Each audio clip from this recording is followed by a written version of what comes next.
Okay, that was a little short video, got interrupted. Let's continue on. All right, our alkyl diazonium salt's not very useful because they tend to be explosives, and we want to keep our fingers.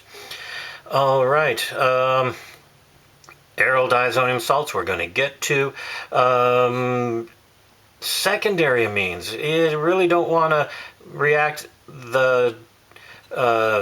our sodium nitrite HCl with a secondary amine, because then we get N-nitrosamines, and it turns out N-nitrosamines are potent carcinogens. And now we have lots of things in chemistry you see, like methylene chloride, potential carcinogen.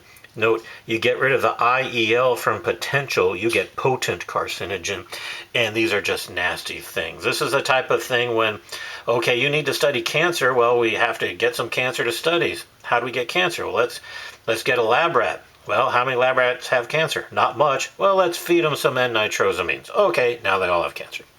Nasty stuff. FYI, last year, they had to recall a number of blood pressure medications because those blood pressure medications were analyzed by the FDA, and they found out there were N-nitrosamines in that blood pressure medication. Not good. All right, so since we don't want to lose our fingers and we don't want to get cancer, what can we use these diazonium salts for? One of their big uses is these aryl diazonium salts, benzene rings. Because of the substitution reactions they do, recall earlier we saw that you could take aniline and convert it into diazonium salt fairly readily. Well, this will just do good old substitution. So if you've got our diazonium salt, this is a good leaving group because it makes N2 gas. We don't want to do it explosively. You add a nucleophilic thing here, and you can kick off that leaving group and substitute it with the nitrogen. The chloride come off, very stable, and you put Z on there. And here are some example reactions. If you have this aryl diazonium and you add water, you can make phenol. The Sandmeyer reaction, if you have the aryl diazonium and you put copper chloride or copper bromide, copper 1 chloride, copper 1 bromide, you can put a chlorine or a bromine on there. Note, we already knew we could do that with Br2FeBr3, Cl2FeCl3, but here's another way to put a chlorine or a bromine on there. Here's something interesting. Take the diazonium salt and put HbF4, fluoroboric acid, and you could put a fluorine on there. No, we couldn't do that before. You couldn't put in F2, Fe, F3. That never worked. So here's a way to put a fluorine on a benzene ring. And we also never could put an iodide on a benzene ring. Now we can. Just take our aryl diazonium salt and put in sodium iodide or potassium iodide. Then you can put iodide on that benzene ring. Cool beans. More things similar to the Sandmeyer reaction where we put a chloride on there. We can now put a cyanide on there. Take our diazonium salt and put in CuCN, and you put cyanide on there. Note, recall when cyanide is part of a bigger molecule, we can, and is the functional group, we call it a nitrile, so this is benzonitrile. And recall, boy, we've got a carbon, we've got a triple bonded nitrogen, we can do lots of stuff with nitriles, remember that? Yeah, we could do acid catalyzed, what do we call that again? When you separate something with water? Acid catalyzed hydrolysis. Yes. We can do acid catalyzed hydrolysis of that. Note, we can convert that into aldehyde. We can do all sorts of stuff with it. Remember those nitrile reactions. Now here's something interesting. If you take our diazonium salt and add H3PO2, hypophosphorus acid, it takes off the diazonium part as our leaving group and puts on a hydrogen. This adds hydrogen to there.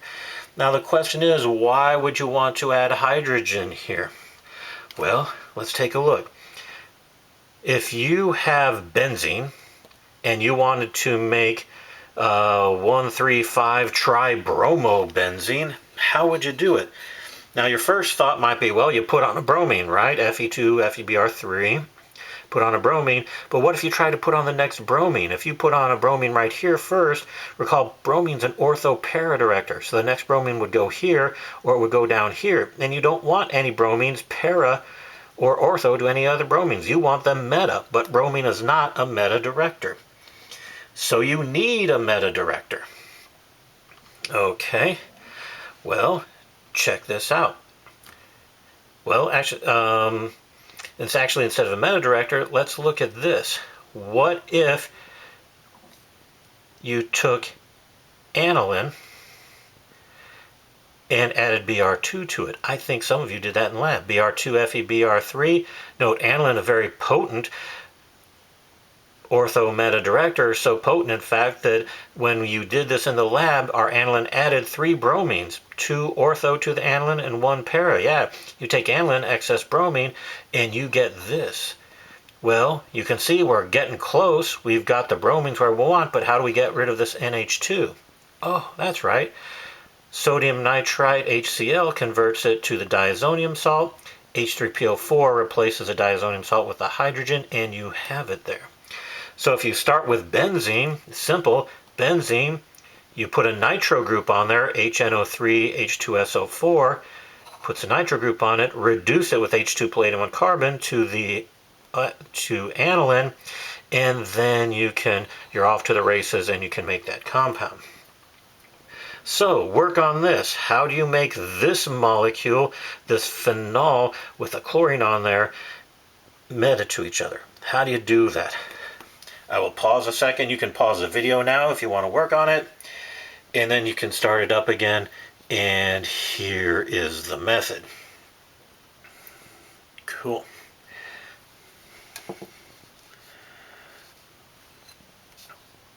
All right, so next question. What if you want to make this molecule starting with benzene ring? Note, you could probably come up with a number of ways to do it. There are a number of ways to make this molecule. Work on this, work on it, you're working.